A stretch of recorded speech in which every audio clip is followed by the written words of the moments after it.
हम हिंदी वाले पोर्शन की तरफ चलते हैं और पहले हिंदी करते हैं आज, उसके बाद जीएस करेंगे। ठीक है, हिंदी किस क्वेश्चन पे आएगी?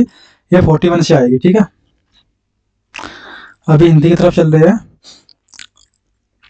बने रहिए वीडियो में। बहुत ही इंफॉर्मेटिव वीडियो है, कम टाइम में कोशिश कर रहा हूँ कम टाइम में करने की, जिससे कि आपका टाइम ज़्यादा खराब ना हो और आपको मैक्सिमम आउटपुट मिल सके। ठीक है, देखिए क्वेश्चन नंबर 41 पे हम आ गए हैं और क्वेश्चन नंबर 41 आपका क्या है, देखिए करते हैं फटाफट इसको।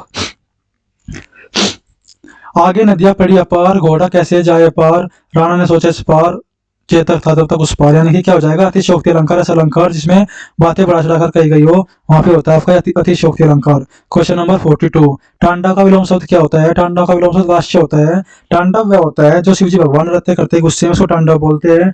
लास्य होता है जब पार्वती माता प्यार से नृत्य करती है, उसको लास्य बोला जाता है। ठीक है, क्वेश्चन नंबर 43, इनमें से किस विकल्प में दिए गए शब्द परस्पर पर्यायवाची है? तो ये हो जाएगा आपका मार्तंड और भास्कर। बाकी ये जो अग्नि होती है आग होती है, नीलमणि हवा होती है, और चमक और चंद्रमा और चपला एक दूसरे के पर्यायवाची नहीं होंगे। ठीक है, क्वेश्चन नंबर 44 पे देखिए, आत्मा शब्द के अनेकार्थी में कौन सा नहीं है? अगर आपको इसका आंसर नहीं पता तो सूर्य चंद्रमा तो हो नहीं सकते एक साथ, तो कोई एक इसमें से क्या होगा? नहीं होगा। तो यानी कि सीधी सी बात है, प्राण भी हो सकता है, अग्नि भी हो सकता है। जो हमारा 44 में आंसर क्या नहीं होगा? चंद्रमा नहीं होगा। ठीक है दोस्तों, यानी कि सूर्य चंद्रमा एक साथ अनेकार्थी नहीं हो सकते। चलते हैं क्वेश्चन नंबर 45 की तरफ। नव करह शब्द में कौन सा समास है? यहाँ पे नव, नौ करह का समाहार या नौ करह का समूह, कौन सा समास होता है? द्विगु समास होता है। क्वेश्चन नंबर 46, यहाँ पे लिखा है धात्र प्लस के अंश, क्या हो जाएगा? री प्लस है बराबर आ बन जाएगा, तो ऑप्शन नंबर बी आपका सेट हो जाएगा, धात्रांश बन जाएगा। क्वेश्चन नंबर 47, टाल मटोल करना मुहावरे का सही अर्थ क्या है? इसका अर्थ है बहाने बनाना। क्या होता है? बहाने बनाना इसका अर्थ होता है। क्वेश्चन नंबर 48, क्वेश्चन नंबर 48 क्या कहता है देखते हैं, एक बार मैं पेन छोटा कर लूं। देखिए यहाँ पे क्वेश्चन नंबर 48, इनमें से कौन सा उसमें व्यंजन नहीं है? जब हमने पूरा कल 1.5 घंटे का वीडियो लिया था 40 क्वेश्चन का हिंदी का, तो मैंने सबसे पहले जो पहला क्वेश्चन था उसमें आपको उसमें व्यंजन ही सिखाया था। ठीक है ना, पूरा डिटेल वीडियो था, फुल सॉल्यूशन, सारों के सारे ऑप्शन उसमें खोल के बताए गए थे, इसलिए लंबा वीडियो हुआ था। जो हिंदी का वीडियो है कम से कम 15 मिनट का करेंगे बस। देखिए यहाँ पे से होता है, लेकिन इसमें यह नहीं होता है। देखो मैंने क्या कहा था आपको, अर्थ स्वर होता है। जाकर इस वीडियो को जरूर देख लेना, हिंदी वाले को, बहुत ही इंफॉर्मेटिव वीडियो है, बहुत ही इंपॉर्टेंट वीडियो है। 150 मतलब 40 क्वेश्चन में 150 क्वेश्चन कराया मैंने उसमें, और 1.5 घंटे का वीडियो है। ये मान लीजिए 15 चैप्टर खत्म है उसमें। ठीक है, देखिए यहाँ पे लहंदा और पंजाबी पैसाची अपभ्रंश की भाषा है। ठीक है, क्वेश्चन नंबर 50 देखिए, देख यशोदा शिशु के मुख में सकल विश्व की माया। क्या हो गया भाई? जैसे ही श्री कृष्ण जी ने अपना मुख खोला और वहां पर उन्होंने यशोदा माता ने पूरा अंतरिक्ष देख लिया, सब कुछ देख लिया, ब्रह्मांड देख लिया पूरा पूरा, तो ऐसा क्या लगा? अद्भुत रस हो गया वहां पे। क्या होगा वहां पे? अद्भुत रस हो गया। 50 का बी, ले चला साथ में तुझे कनक जो भिक्षु लेकर सुन। भाई ज्यो त्यों इस तरह के शब्द आएगा ना, मनो मानो जनो जानो ज्यो त्यों, तो वहां पे कौन सा अलंकार होता है? वहां पे उत्प्रेक्ष अलंकार होता है। क्वेश्चन नंबर 52 भी गलती दे रखा है मौके में, लेकिन फिर भी हमें मौके के हिसाब से आंसर बताना क्या होगा। मुझे ठंडा पानी पीना है, इस वाक्य में कौन सी भाववाचक संज्ञा है? इसमें कोई भाववाचक संज्ञा नहीं है। मुझे क्या हो जाएगा? सर्वनाम हो जाएगा। पीना क्या हो जाएगी? क्रिया हो जाएगी। पानी क्या हो जाएगी? जातिवाचक संज्ञा हो जाएगी। ठंडा क्या हो जाएगा? विशेषण हो जाएगा। ठीक है, और यहाँ पे अगर जातिवाचक संज्ञा पूछता तो हो जाता है यहाँ पे पानी, लेकिन इसने पूछा भाववाचक संज्ञा। अगर यहाँ पे ठंडक की जगह ठंडक होता, क्या होता है? ठंडक। तो ठंडक क्या होती है? ठंडक भाववाचक संज्ञा होती है, तो इसको अपने हिसाब से करेक्ट कर लेना। ये क्वेश्चन गलत है इसमें मौके में। ठीक है, हिंदी में मूल सर्वनाम कितने होते हैं? हिंदी में मूल सर्वनाम 11 होते हैं दोस्तों, ये इसका सही आंसर होगा। क्वेश्चन नंबर 54 की तरफ चलते हैं। आज हम जो कर रहे हैं सिर्फ ऐसे कर रहे हैं जैसे कि हमें मॉक देना है या रियल एग्जाम दे रहे हैं, तो उसके हिसाब से कर रहे हैं हिंदी वाले पोर्शन को। एक दिन डिटेल वीडियो होगा पूरा पूरा, जिससे कि आने वाले जो 3-4 मॉक हो गए सारा का सारा पूरा पूरा समेट के एक ही वीडियो में सिखा दूंगा, और फिर आने वाले मॉक को हम इस तरीके से स्पीड से करेंगे। ठीक है, देखिए यहाँ पे पीने के लिए थोड़ा पानी दीजिए, इस वाक्य में परिमाणवाचक विशेषण क्या है? थोड़ा। कौन सा स्थानवाचक क्रिया विशेषण नहीं है? स्थान क्या होता है? ऊपर नीचे भीतर होता है, जल्दी स्थान थोड़ा ही होता है।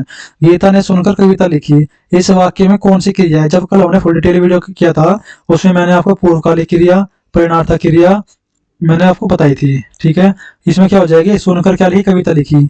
एक कार्य हुआ, फिर उसके बाद दूसरे कार्य में क्या हो गई? लिप्त हो गई। वहां पर कौन सी क्रिया होती है? पूर्वकालिक क्रिया होती है। 56 में क्या हो जाएगा? पूर्वकालिक क्रिया हो जाएगी। 57, मोहन मैदान में घूम रहा था।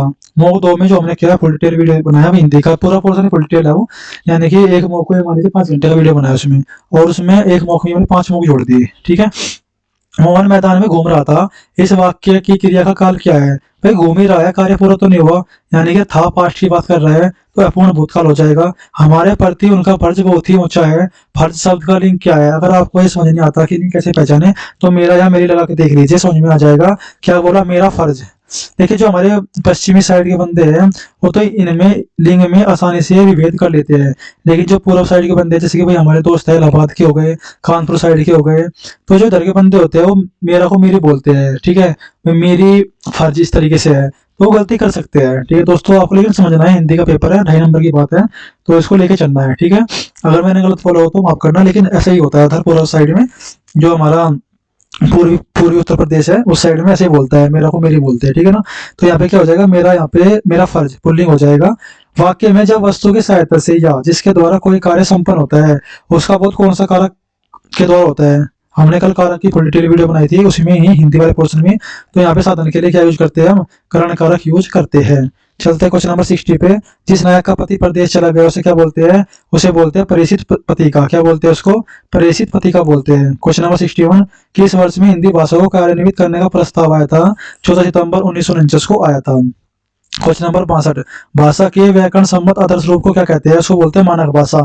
मानक भाषा ऐसी भाषा होती है जो यानी बहुत ही बड़े विस्तार में प्रचलित भाषा होती है। जैसे मान लीजिए ब्रज भाषा है, 2 करोड़ लोग बोलते हैं, तो ये क्या होती है? मानक भाषा है, ठीक है। हम सीखे किसी दिन भी भाषा क्या होती है, भाषा क्या होती है, और भाषा उपभाषा क्या होती है, किसी दिन हम लेक्चर में ही या किसी मौके में ही जब 3-4 क्वेश्चन आ जाएंगे ना भाषा के, सीखेंगे। अभी बस इतना जान लीजिए, मानक भाषा एक ऐसी भाषा होती है जो बहुत ही व्यापक रूप से फैली हुई होती है और जो एक प्रचलन में काम आती है। जैसे आपके गाँव में जो एक भाषा बोली जाती है, पूरे गाँव में बोली जाती है, वो एक तरीके से क्या होगी?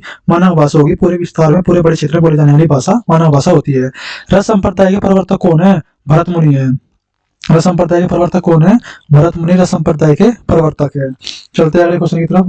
दोस्तों उम्मीद है समझ में आ रहा होगा आपके, ठीक है। स्पीड थोड़ी ज्यादा हो सकती है, लेकिन हिंदी में क्या है, मौके की तरह गड़बड़ आ रहा है इसका, ठीक है। देखिए अवधि के निजी छंद, मोस्ट इंपोर्टेंट क्वेश्चन है। अवधि के निजी छंद बरवे छंद होता है। अवधि का निजी छंद क्या होता है? बरवे छंद अवधि का निजी छंद होता है।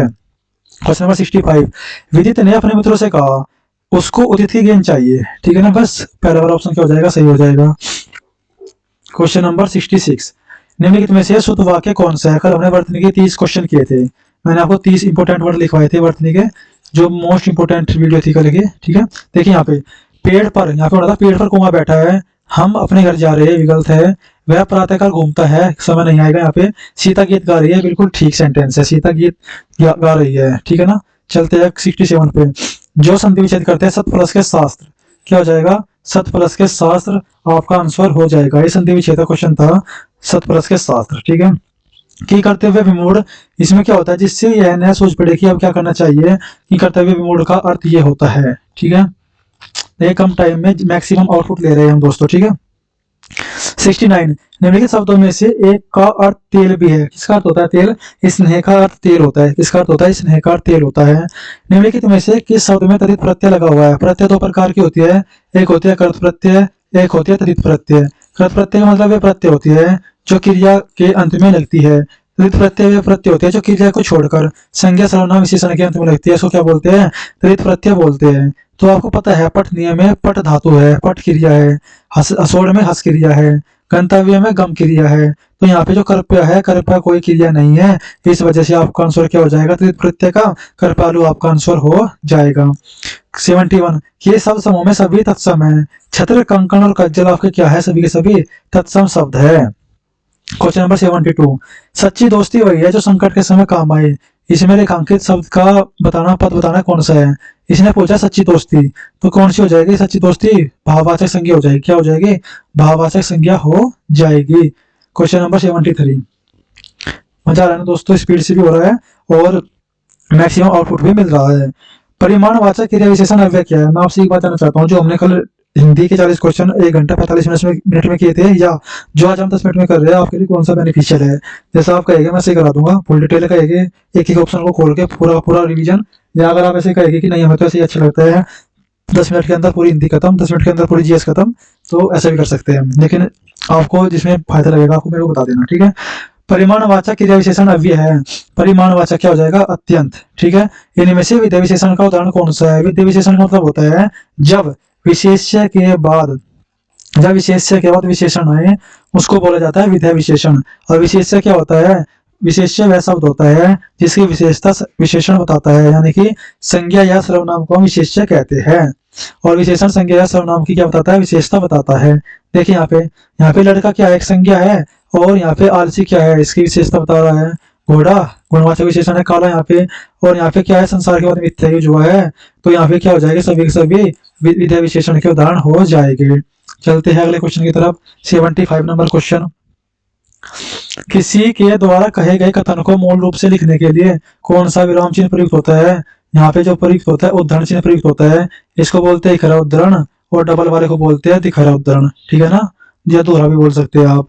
क्वेश्चन नंबर 76, क्वेश्चन नंबर 76 में क्या कहा है, तो क्वेश्चन नंबर 76 पढ़िए। जो भी रचना है आपके ये याद होनी चाहिए। कछुआ, और इसमें लिखा है कछुआ धर्म और मारेसी मोही कुठाव, ये है भाई चंद्रधर शर्मा गुलारी की रचना है। किसकी रचना है, चंद्रधर शर्मा गुलारी की। देखिए कितनी भी रचना पढ़ लीजिए, कभी ना कभी तो ऐसा होगा कि फंस जाते हैं, तो हमें मैक्सिमम कोशिश करनी है कितनी रचना मौके में आती है वे तो हमें आ ही जाए, याद हो ही जाए, क्योंकि जो रचना आप मौके में पढ़ोगे वे सब मौके में पढ़ के जाएगी। अगर मौके वाली रचना भी आपकी याद नहीं होगी तो फिर दिक्कत हो सकती है। रेशमी टाई, रेशमी टाई एकांकी किसकी है, राम कुमार वर्मा की पहली एकांकी है शायद, एक बार जाके इसको पक्का चेक करना कि मैंने सही बोला कि गलत बोला, ठीक है। क्वेश्चन नंबर चलते हैं 78 पे। क्वेश्चन नंबर 78, इसमें बताना है गद्यांश है, और गद्यांश को पढ़ना है, पढ़ के बताना है आंसर। पहला क्वेश्चन है गद्यांश में किनकी समस्या को उल्लेख है। पहली लाइन पढ़िए, स्त्रियों की समस्याएं बहुत सी है, यानी कि स्त्रियों की समस्याओं का उल्लेख गद्यांश में दिया गया है। शिक्षा को जादू भरा क्यों कहा जाता है, अभी हम गद्यांश पढ़ेंगे तभी समझ में आएगा। शिक्षा की समस्याएं, स्त्रियों की समस्याएं बहुत सी है और गंभीर है, लेकिन उनमें एक भी ऐसी नहीं जो जादू भरे शब्द शिक्षा से हल न की जा सकती हो। पहले अपने स्त्रियों को शिक्षा दो, उन्हें उनकी स्थिति पर छोड़ दो, तभी तुम्हें बताएगी कि उनके लिए क्या सुधार आवश्यक है। हमें नारियों को उस स्थिति में पहुंचा देना चाहिए जहां वे अपनी समस्या को अपने ढंग से सुलझा सके। तो आपको क्या लगता है, जो 79 क्वेश्चन है, शिक्षा को जादू भरा क्यों कहा जाता है, तो इसमें ऑप्शन पढ़ते हैं। शिक्षा वाले व्यक्ति जादूगर होते हैं, गलत। शिक्षा व समस्या के लिए खत्म हो जाती है, गलत। शिक्षा अतिशय समस्या समाप्त कर देते हैं, गलत। शिक्षा समस्याएं सुलझा सकती है, शिक्षा क्या कर सकती है, अगर शिक्षा मिल जाए उन्हें वे सुधार कर देगी, ठीक है ना। तो शिक्षा क्या करती है, समस्याएं सुलझा सकती है। क्वेश्चन नंबर चलते हैं 80 पे, लास्ट क्वेश्चन है हिंदी का, और हमने बहुत ही स्पीड से कवर किया हिंदी वाले मॉक को। देखते हैं, गद्यांश के अनुसार स्त्रियों में इतनी सामर्थ्य है कि वे क्या कर सकती है। पहला ऑप्शन पढ़िए, अपनी समस्या स्वयं सुलझा सकती है, बिल्कुल सही बात है। इसी के ऊपर तो बेस है पूरी की पूरी कि वे अपनी समस्या सुलझा सकती है। दोस्तों बहुत ही जल्दी हिंदी खत्म किया, अभी जीएस वाले पोर्शन में चले गए हम, ठीक है, और उसको भी आज इसको फुल डिटेल करने की कोशिश करेंगे हम।